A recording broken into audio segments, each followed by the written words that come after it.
Olá, seja muito bem-vindo ao EEP MesaCast, programa do Rio Previdência, idealizado e realizado pela Escola de Educação Previdenciária, em parceria com a Nocine Filmes Maracanã. Hoje a gente vai bater um papo sobre musicoterapia com a Ana Bispo. Ana Bispo, 39 anos, é cantora, professora de música, mãe do maravilhoso Antônio e musicoterapeuta. Atua nos palcos e nas escolas e já trabalhou em hospitais, casas de repousos e em outros espaços. Acredita na música como instrumento de cura, de revolução e de afeto. E, acima de tudo, como ferramenta de cuidado. Seja muito bem-vindo, Ana Bispo. Quero começar te perguntando o que é musicoterapia e qual é o papel do musicoterapeuta. Obrigada, João. Eu tô, muito feliz de estar aqui para falar sobre isso, né? Porque a musicoterapia, eu trabalho com música o tempo inteiro, né? Seja no palco, na escola. E eu acho que é isso. A musicoterapia, ela é uma ferramenta de um processo terapêutico, né? A musicoterapia, ela é a música com objetivo terapêutico. Então, as pessoas falam tipo assim, eu adoro ouvir música como terapia. Ouvir música pode ser uma terapia também, mas não tem o processo terapêutico, né? Então a musicoterapia, ela é realmente uma ferramenta poderosíssima, mas que tem que ter um objetivo terapêutico, né? Tem que ter uma pessoa ali especializada para que ela seja a musicoterapia mesmo. Legal. E o papel do musicoterapeuta nesse... O musicoterapeuta é que ele vai organizar isso que acontece dentro de um set, né? A gente sempre fala, isso é muito importante frisar, inclusive, porque muitas pessoas dizem que a musicoterapia é uma terapia alternativa. E a gente não gosta muito dessa nomenclatura, porque ela não é alternativa, ela é uma terapia. E ela só acontece porque existe um musicoterapeuta que vai organizar esses sonhos, esses sentimentos, essas falas ou não, dentro de um processo, né? Ela tem um objetivo terapêutico, né? Então ele vai alcançar ali um objetivo com aquele paciente, com aquele cliente. Então precisa de um musicoterapeuta. Existem formações no Rio de Janeiro, Bahia, Minas Gerais, São Paulo, de musicoterapia. Não é uma graduação, é uma graduação. Não é um curso alternativo, não é um curso rápido, né? É uma graduação mesmo. Que no Rio de Janeiro acontece no Conservatório Brasileiro de Música, uma instituição privada. E hoje em dia na UFRJ também existe esse curso. É bem recente, né? Inclusive é uma luta assim, do Rio de Janeiro para que tivesse alguma instituição com acesso público, né? Porque a musicoterapia acaba ficando num campo muito burguês, inclusive, né? Existe uma discussão ampla sobre isso. Inclusive, porque assim, quem faz musicoterapia, né? Quem é atendido pela musicoterapia que não seja pelo SUS, né? Então, quem paga para ser atendido por esse processo? E quem paga para poder fazer essa faculdade? Então, no Rio de Janeiro era uma graduação cara que só existia numa faculdade privada. E aí, com muita luta, né? Tem um processo, tem a União Brasileira de Musicoterapeutas, tem várias instituições, inclusive tem uma associação de musicoterapeutas do Rio de Janeiro que lutou para esse processo para que a gente conseguisse que estivesse numa instituição pública. Legal, e essa ampliação é resultado de reconhecimento, né? Sim, total, assim. Super bacana. E como que atua junto à saúde mental? A musicoterapia, a música, né, em si, ela atua diretamente no sistema nervoso, né? Então, assim, só o fato de você ouvir música, você pode até fechar seus ouvidos mas a gente sente a música, né? Inclusive, pessoas que não têm audição sentem a música. Então, a música, ela atinge diretamente no sistema nervoso central. E aí ela facilita outras coisas, principalmente quando a fala não atinge, né? Então, não só para questões de ansiedade, questões de curas físicas, fisiológicas, né? Então ela atua não só no campo da saúde física, mas também como na saúde psíquica. Nossa, super interessante. E qual o perfil dos pacientes, assim? Não existe perfil, assim. Todo mundo pode ser atendido pela musicoterapia. Basta você querer ou que alguém queira por você, né? Porque a gente sabe que em alguns estágios, né? A musicoterapia, por exemplo, atua muito em hospitais, em pacientes em coma, por exemplo, né? Não necessariamente paciente quis, mas a família gostaria que tivesse. Então, assim, para ser atendido pela musicoterapia, não tem nenhuma restrição, né? Você pode ser ouvinte, não ouvinte, você pode ter a visão ou não ter, você pode gostar de música ou não. É muito comum, assim, quando você chega num processo terapêutico, que ele pode ser individual ou em grupo também, né? Às vezes você chega num grupo, né? Eu sou musicoterapeuta, vou trabalhar com vocês a partir de agora. Tem várias pessoas que são muito resistentes e falam, eu não gosto de música. E eu falo, não, tudo bem, não tem problema, a gente não precisa gostar. E aí a gente vai vendo ao longo do processo, né, como que isso vai se dando, assim, né? O que é gostar de música, né, ou não gostar. Então isso é uma coisa muito pessoal, assim. E a gente vai percebendo, né, que assim, você não gosta de música, talvez da forma com que foi feito até agora, da forma que você ouviu, mas num processo terapêutico, a sua relação com a música muda, né? Eu, hoje em dia, eu sou professora, trabalho em escolas regulares, eu dou aula de canto, eu sou cantora, eu não trabalho exatamente no campo da musicoterapia. Mas uma vez musicoterapeuta, você não consegue mais encarar a vida da mesma forma, assim, né? Você não consegue mais ouvir música do mesmo jeito, você não consegue estar ali ensinando para uma criança, né, de 4 anos sobre música sem estar ali prestando atenção no que aquilo muda, no que aquilo reflete em cada criança, né? Então, assim, tinha musicoterapeuta o tempo inteiro. Nossa, pelas coisas que você está me falando, dá para perceber que é um processo bem individual, né? Cada caso vai ser tratado de uma forma. Sim. Mas eu tô ficando curioso para saber se você pode descrever, assim, como é uma sessão, assim, de um caso, por exemplo. Posso. Assim, é muito difícil de escrever também, porque isso, a musicoterapia, ela atende diversos campos. Mas, assim, para começar, a gente precisa fazer uma anamnese, né? Assim, então, tem aquela primeira entrevista, que em vários casos vai ser com a própria pessoa que está ali para fazer a musicoterapia. Mas, por exemplo, a gente tem muitos pacientes que não são verbais, né? Então, como é que você faz a anamnese? Então, você faz com a família. Então, assim, quem é essa pessoa, ou às vezes com o cuidador, né? Quem é essa pessoa que está ali cuidando dessa pessoa? Então, eu quero saber um histórico, assim, né? O que essa pessoa ouviu de música na vida? Por exemplo, a gente também faz musicoterapia com gestantes.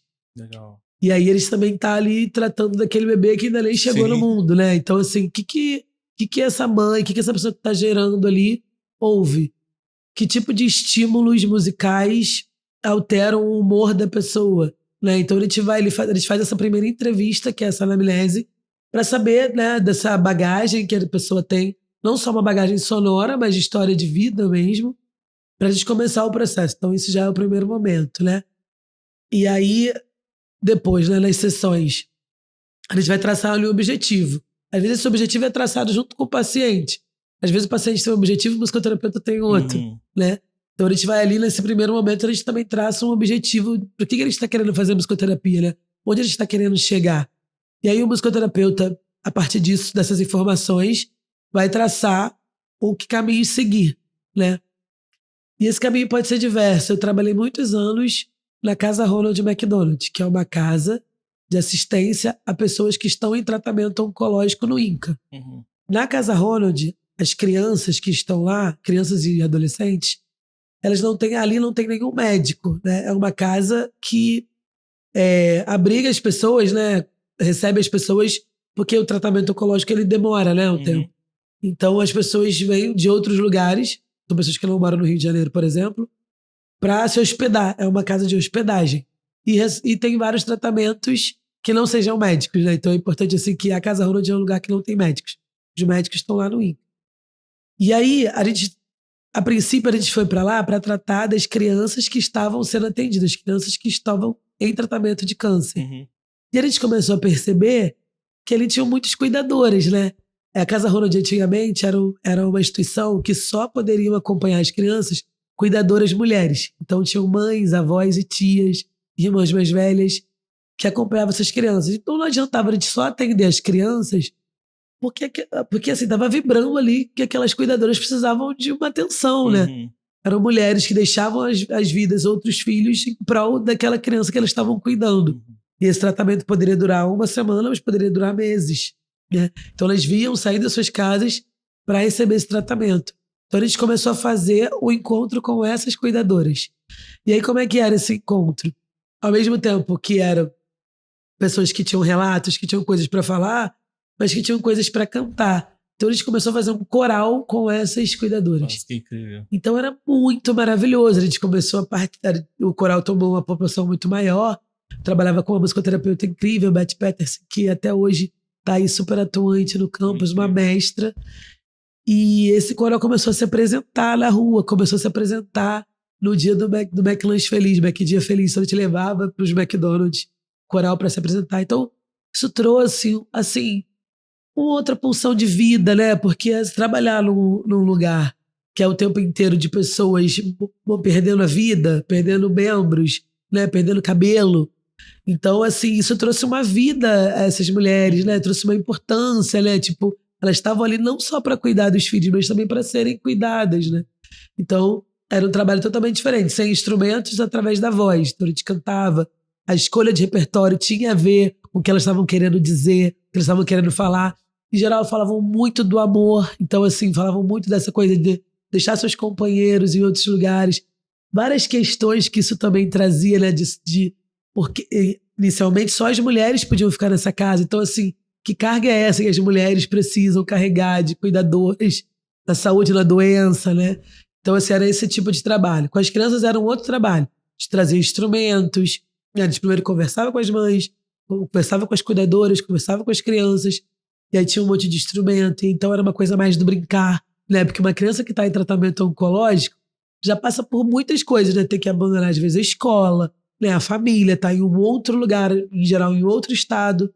E aí a gente levava muito para esse lugar da brincadeira, assim, né? Para que fosse ali aquele momento, aquela 1 hora. Em geral, as sessões duram de 40 minutos a 1 hora. Então, era aqueles 40 minutos ali que a criança podia brincar, podia esquecer, podia ser leve. Você falou dos instrumentos, assim, né? Que você aprende ao longo da formação. Eu fiquei curioso para saber se tem a importância deles. Na faculdade, a gente tem, a cada semestre, o ensino de um instrumento. Então, tem flauta doce, percussão, teclado e voz. E violão. Violão a gente tem a faculdade inteira. Então, a gente acaba aprendendo um pouquinho de cada coisa ali para trabalhar no set, né? A gente trabalha em muitas instituições públicas que não têm os instrumentos, né? A gente trabalha muito com o corpo, que afinal o corpo é o primeiro instrumento, né? Todo mundo tem esse instrumento. Então, a gente não tem essa coisa de tipo, um é melhor ou pior, enfim. Se você tem um set com muitos instrumentos, a gente tem mais possibilidades. Então, por exemplo, quando a gente trata com algum paciente que não é ouvinte, por exemplo, ter instrumentos de madeira que vibrem ou chão de madeira é muito importante, né? Porque aí ele não ouve, mas ele sente. Então, né? Então a gente coloca, por exemplo, a gente trabalha muito com essa coisa também das gestantes, né? Então, assim, coloca fone de ouvido, mas isso são possibilidades que a gente não tem em todos os sets, né? Tipo, de colocar um fone para poder as ondas sonoras passarem, ou alguma vibração, né? Ter um chão de madeira. A gente, o mundo ideal é um set com uma diversidade de instrumentos e que ele seja silencioso, que ele seja com um chão que a gente consiga vibrar. Mas a gente também trabalha na casa das pessoas, né? Tem vários atendimentos que são em casa, tanto de crianças como geriatria também. Principalmente geriatria, a gente atende muito em casa, né? De idosos. E aí você tá lidando com aquela família. Então você tá ali, às vezes, no quarto da criança, o pai e a mãe estão brigando do lado de fora, sabe? Então aí entra um irmão que quer participar. Então, assim, trabalhar também na casa das pessoas tem toda uma fuga ali, porque ele tem um brinquedo, tem a televisão, tem tudo que tá acontecendo naquela casa. Você acaba tratando de uma família, né? Junto, né? Tem o tio que quer entrar no meio do negócio. E eu toco violão à beça, já pego o violão e tá todo mundo ali na sessão. Então, acontece, tem várias formas de se trabalhar, em vários lugares, mas todos são possíveis. Mas sempre tem essa coisa mais personalizada, né? De acordo com a situação, com o ambiente, com o contexto, né? É isso, por mais que ele esteja em grupo, né? Tem a individualidade ali de cada um e de cada processo. É muito comum você chegar numa banca de jornal e ter um livrinho lá com CD escrito musicoterapia. Muito comum. A musicoterapia, ela não trabalha com uma música para todos, né? Então, assim, eu sempre costumo dar o exemplo do meu irmão. Minha família sempre foi muito envolvida com música. Eu tenho um irmão 2 anos mais novo que eu. E o meu pai, que é um professor, mas que ele toca piano, então sempre a minha casa teve muita música clássica, porque era de onde a fonte que ele bebeu, né? Só que essa relação com a música clássica, pra gente, era um pouco ruim. Por quê? Domingo de manhã, por exemplo, quando a gente não queria acordar pra ir à missa, o meu pai botava música clássica pra gente ouvir, achando que era um super, tipo, vamos acordar com essa música. E a gente odiava. Uhum. E o meu irmão, ele levou isso a sério mesmo. Ele odeia, assim, com todas as forças. Então, isso pra ele, toda vez que ele ouve uma música clássica, é um gatilho ruim, de um lugar que ele não queria ir, de um domingo que ele não queria acordar cedo. Então, não tem isso, tipo assim, a música clássica calma. Então, assim, isso é muito comum. Então, você compra lá o CD Musicoterapia para relaxar. Aí tem um CD lá de águas. Pessoas que têm relação ruins, por exemplo, pessoas que moram em lugares que sofreram enchentes, odeiam barulho de água. Barulho de água acelera o coração, porque a casa pode perder uma casa. Então, assim, é muito individual esse processo de cada música para cada pessoa. O meu irmão, hoje em dia, ele dorme ouvindo funk no alto volume, com os piores palavrões possíveis. Isso acalma ele e relaxa. Então, é a música que para ele é importante, para ele tem um significado. E ele, por exemplo, ele fala tipo assim, não vem com aquele negócio de música para relaxar, vem com aquele negócio de música de água que eu fico apavorado, assim, isso não me relaxa. Então isso tem a ver também porque a musicoterapia, ela tem um envolvimento afetivo, ela tem uma memória afetiva, né? Como que a gente trabalha com pessoas que não têm mais essa memória, né? Idosos, por exemplo, que perderam a memória ou que estão perdendo a memória, que lembram de coisas muito antigas, mas não conseguem, por exemplo, lembrar coisas próximas ali. E às vezes você toca uma música, ele lembra do nome da filha, do nome da neta, de que aconteceu. Porque a música, ela atinge uma memória afetiva que às vezes a palavra não chega, né? Então às vezes é difícil você elaborar um discurso de dor, de perda, de luto, ou de elaborar mesmo o que está acontecendo, né? Do que você está sentindo. Só que a música, ela passa por isso, né? Tipo, ela atravessa o seu olhar, ela atravessa a sua pele. Você pode tampar o ouvido, ela atravessa a sua pele. Então a música, ela trabalha com memórias afetivas. E isso que faz as pessoas lembrarem de coisas. Quando você trabalha com pacientes em coma, eu não tive essa experiência, mas tenho muito relato, né, de amigos, você conversa com a família. Que tipo de música que ele ouvia? Começa a traçar ali, tipo, uma linha do tempo de músicas. E aí a gente prepara uma playlist num fone e coloca lá pro paciente ou uma caixinha perto, quando a gente não consegue usar fone. Muitas pessoas que voltam do coma voltam com essa memória. Em algum momento eu ouvi a música tal. Nossa. As pessoas choram às vezes, dependendo da música que tá tocando. Então, assim, é muito potente, assim, muito é muito forte, bonito, assim, sabe? Então, assim, é isso, porque a música, ela atravessa esses lugares que a palavra não acessa. E é muito interessante a união exatamente dessas duas palavras, da música e da terapia, né? O quanto é potente, o quanto é forte elas estarem juntas, assim, sim, né? Eu me lembro que quando eu quis fazer musicoterapia, né? Eu estudei no Pedro II e no Pedro II eu tenho algum momento ali no 8º, 9º ano, na época eu não tinha 9º ano, né, no 8º, que se falava sobre profissões, assim, profissões com música, né? Então, tipo, você pode trabalhar no estúdio, pode trabalhar com eletroacústica, pode ser professor de música e pode ser musicoterapeuta. E aí foi todo mundo, músico o quê, né? Tipo, é um clássico, né? Tipo, se você é o quê? Musicoterapeuta? Fisioterapeuta? Sabe? Terapia, sabe? Tipo, ninguém muito sabe sobre isso. E aí eu falei, caraca, é genial, porque eu já tava nesse momento assim, tipo, cara, o que eu vou fazer, né? Vestibular, né?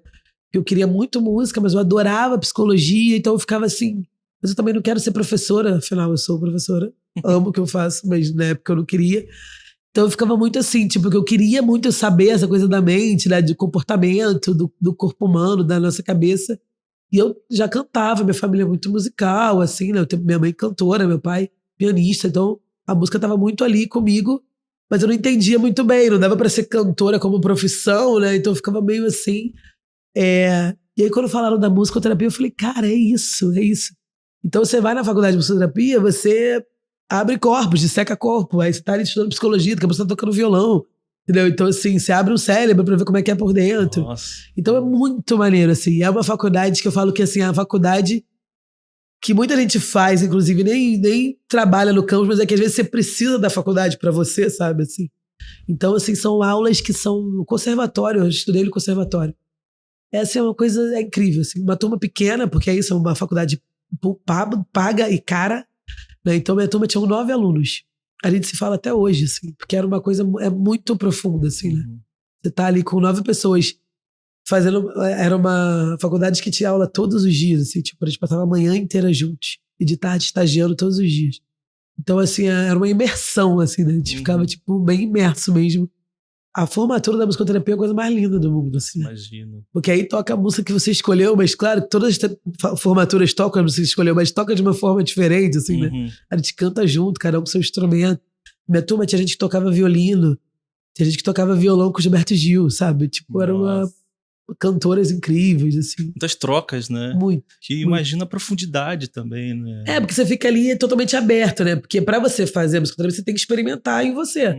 Então, a gente fazia várias experiências, né? Tipo, de set terapêutico. E aí, quando você via, você tava lá, chorando igual o neném, posição fetal no chão, assim, né? Porque realmente mexe muito, mexe muito. Pô, legal, Ana. Eu ia te perguntar se você tinha algum caso, assim, que você queria trazer pra gente. Você já trouxe alguns? Se tiver algum que você queira lembrar. Eu acho que, assim, essa coisa de trabalhar, uma vez eu fui fazer um trabalho numa casa, num lar de repouso. E essa casa, especificamente, era um espaço público também. Então, assim, bem precário, né? Situações, assim, de onde você chega para ver o idoso em situações bem ruins, assim, bem de abandono familiar. E eu me lembro que a Beth, né, ela tinha um catatal de um livrão, assim, porque é isso. Quando você trabalha com pessoas que conseguem pedir a música, toca a música tal pra mim, eu não sei todas as músicas do mundo, né? Então, assim, às vezes eu, tipo, peraí, vou ler. Hoje em dia tem esse recurso da internet que, pô, seria ótimo se eu tivesse isso nessa época. Peraí que eu vou botar a cifra aqui rapidinho. Mas assim, é isso. Às vezes eu não sei e falo, olha, eu não sei, mas se você souber, eu vou te ajudando ali, vou te acompanhando. Às vezes eu sabia a música, mas esse público da terceira idade eu sabia pouco. E eles amam o Roberto Carlos. Tem várias teses de doutorado e mestrado sobre isso, né? Roberto Carlos na clínica musicoterápica. Que ele é o rei, assim, é bizarro, assim. E a gente tinha um livro com todas as músicas do Roberto Carlos, era um negócio dessa grossura aqui. E as pessoas pediam, né, as músicas, e eu sabia poucas, né? Eu gosto muito, mas eu sabia poucas. E a Beth, ela sabia todas, assim, ela trabalha muito com esse público. E era muito maneiro, assim, você ver pessoas que estavam ali. Uma vez eu me lembro de uma senhorinha que ela tava totalmente quietinha lá na cama dela, a gente ia passando de cama em cama, e eu tava vendo ela bem quietinha, até meio emburrada, assim, tipo, virava assim de lado, tipo, lá vem elas com esse violão, sabe? E aí a gente foi se aproximando delas, e a Beth já tinha me sinalizado que, isso daí é difícil e tal, já veio aqui sempre, né? E eu lá, tipo, né, com meu sorriso ali e tal. Inclusive, essa parte era uma parte difícil pra mim, trabalhar em asilos, em casa, em lar de repouso. Eu tinha muita dificuldade, assim, né? Acho que, não sei, me remetia muito a essa coisa dos meus avós, eu não ter perdido meus avós mais cedo. Enfim, era um público que eu não conseguia alcançar muito, eu tinha muita dificuldade. Eu me dava melhor no público das crianças. E aí, quando a gente ia se aproximando, ela ia virando de costas, eu falei, pronto, meu Deus do céu.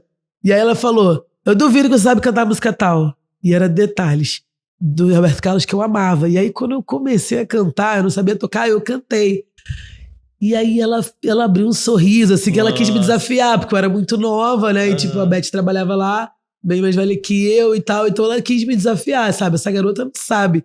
E ela pediu uma música que eu sabia. Eu falei, ufa, essa eu sei. É só a música que faz isso. E aí eu cantei, assim, ela abriu um sorriso, assim, depois ela veio, me chamou de neta, assim, me abraçou e tal, não sei o quê.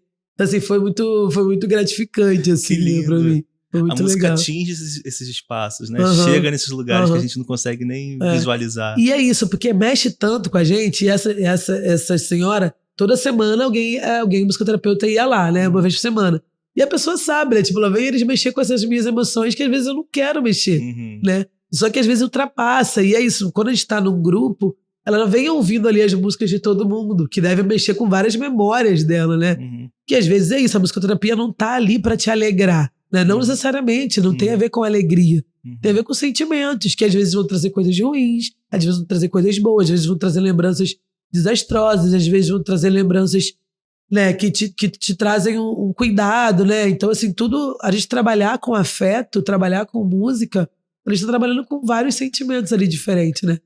Então, a gente precisa tirar essa imagem, né, que a musicoterapia tem, de musicoterapia para acalmar, para relaxar, para deixar a gente feliz. Não, eu já saí de vários sets, tipo, todo mundo assim, inclusive eu, sabe? Assim, que a gente fala, tipo, acorde dissonante, beijo, semana que vem a gente volta, sabe? Assim, vai lidando né? com isso aí. Exatamente, sabe? Tipo, Então é curioso, assim, né? Interessante demais. É muito. Nossa, Ana, ficaria aqui muito tempo. Quero agradecer a sua participação. Muito Imagina, obrigado. já acabou? Poxa! Você quer deixar algum recado aqui? Apresentar as redes pro pessoal? Então, minhas redes, né, o Instagram, que acho que é a rede principal, é Ana Bispo Canta. E lá eu falo sobre tudo, assim, né? Tipo, eu canto na vida, no palco, na escola, então, em casa. E aí é essa troca mesmo que eu acho importante, né? Hoje em dia a rede social, ela é um portfólio ali, mas eu acho que a troca é muito legal, assim, Sim, né? sim. E eu sou cantora, canto toda quinta-feira lá no Samba Independente dos Meus Costumes, na Fundição Progresso. Hoje em dia não tô atuando na musicoterapia, mas eu sou musicoterapeuta para sempre, né? Então tô ali nas escolas vivendo isso. Perfeito, Ana. Muito obrigado. Muito obrigado. Imagina, João, prazer. Foi incrível. Eu quero agradecer o pessoal da Ancine que está aqui, dando um super apoio, o pessoal da Estácio. Muito obrigado. E você que está assistindo também, obrigado pela audiência. E até a próxima.